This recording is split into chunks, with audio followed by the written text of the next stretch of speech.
Olá, gente! Bom dia, quase boa tarde, como é que vocês estão? Eu sou a Sabrina Donati, do Mamãe em Construção. E nessas últimas semanas, o que mais temos falado é sobre proteção das crianças. O caso do menino Henry nos trouxe muitos alertas e agora ainda temos o caso da Laura. Eu não tô aqui para julgar nenhum desses casos, mas na verdade alertar pais, familiares, vizinhos, até porque nos dois casos os agentes causadores dos males foram os próprios pais. A primeira coisa que a gente precisa entender para a proteção das crianças é que não existe deixar para lá com a justificativa de que a criança está passando por uma fase. Porque com a justificativa de que ela está passando por uma fase, a gente acaba negligenciando uma dor que essa criança está sentindo. Principalmente quando a gente acha que com o tempo isso vai passar. O problema é que não vai passar, vai piorar e isso pode ter reflexo agora ou mais lá na frente. E é necessário a gente entender que qualquer mudança de humor ou de personalidade dessa criança a gente tem que investigar. Porque pode ser que seja por um uso excessivo de telas, um cansaço ou coisas mais graves como agressão ou um abuso. E eu lembro muito da época do magistério que eu tive esses casos de crianças que estavam sofrendo. Uma delas estava sofrendo com a separação dos pais e que existia uma alienação parental e só quem conseguia ter contato com o pai e com a mãe era a avó, que conseguia fazer essa conexão entre os dois pro bem da criança, mas essa criança estava sofrendo e ela simplesmente não abria a boca na sala de aula. Ela não falava nada. E isso prejudica muito um aprendizado, porque quando ela tem uma dificuldade, ela não fala. E eu também tive um caso de uma aluna que o pai bebia e que quando o pai bebia, ele era agressivo, mas quando o pai não bebia, ele era um ótimo pai. E como ela era na escola? Ela era uma criança que tinha uma dificuldade de concentração, ela tinha uma dificuldade no aprendizado, ela estava sempre se desculpando, qualquer coisa que ela fazia, ela já achava que ela estava errada e ela já se desculpava, mesmo ela não tendo feito absolutamente nada de errado. Uma outra forma de proteção da criança é ouvindo. A gente precisa aprender a ouvir as crianças. Algumas têm mais facilidade de falar, outras nem tanto. E é por isso que a gente precisa encontrar algumas técnicas para fazer isso, tipo puxando uma conversa, perguntando o que ela está sentindo. Algumas vezes é interessante a gente falar um pouquinho da gente para que essa criança fique mais solta, mais leve, confie naquele momento ali e consiga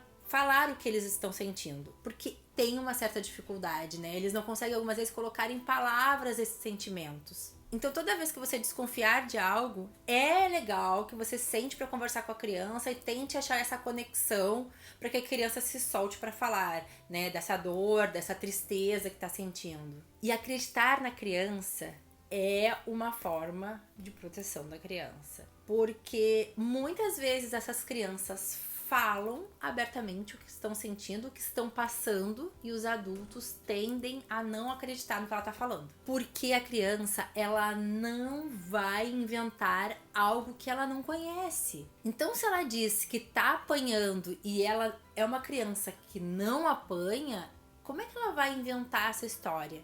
Como é que ela vai inventar um abuso que o fulano, o ciclano tocaram nela em algum lugar?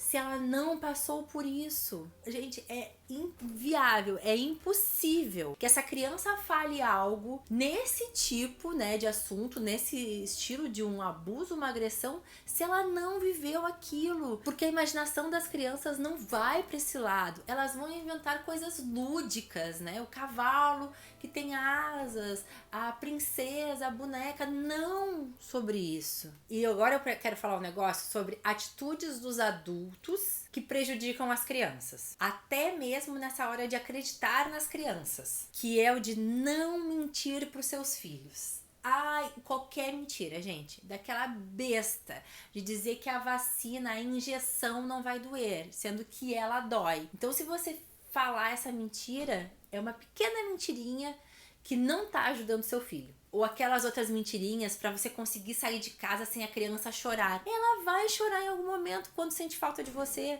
Então é mais fácil conversar do que inventar uma mentira. E aí você deve estar pensando, mas o que tem a ver uma coisa com a outra? Porque assim eles aprendem a mentir, e se algo acontecer mais pra frente, você vai ter dificuldade de acreditar no seu filho. E outra coisa também é a tal da história de que bater educa. Porque tem uma parte do caso do Henry que vem disso. Eu não conheci o Henry, eu não sei como é que era.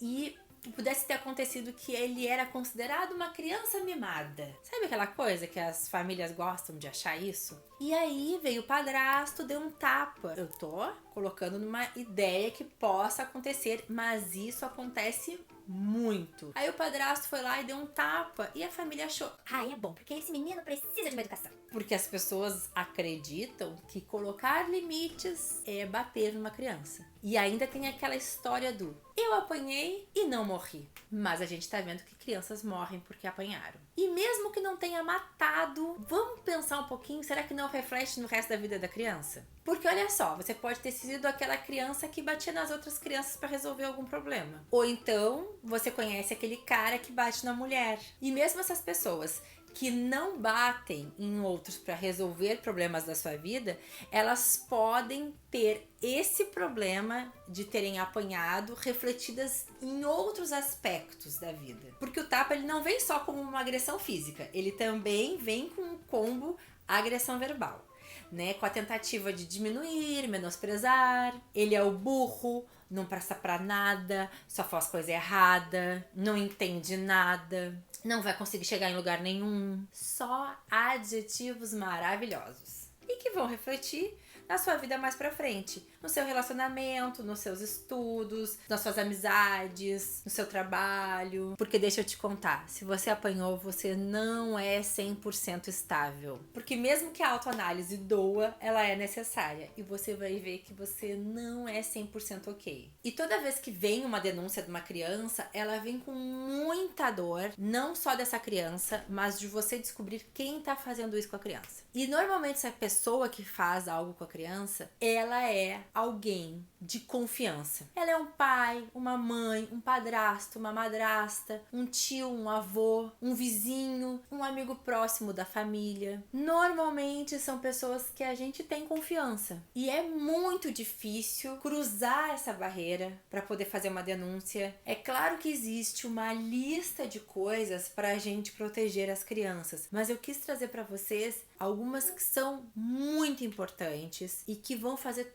toda a diferença para a gente salvar uma criança. Caso você não consiga proteger essa criança porque é vizinho, é aluno, é um parente que não mora com você, você consegue denunciar. É o Disque 100, que serve para denunciar violações de crianças e adolescentes. É isso. Um beijo.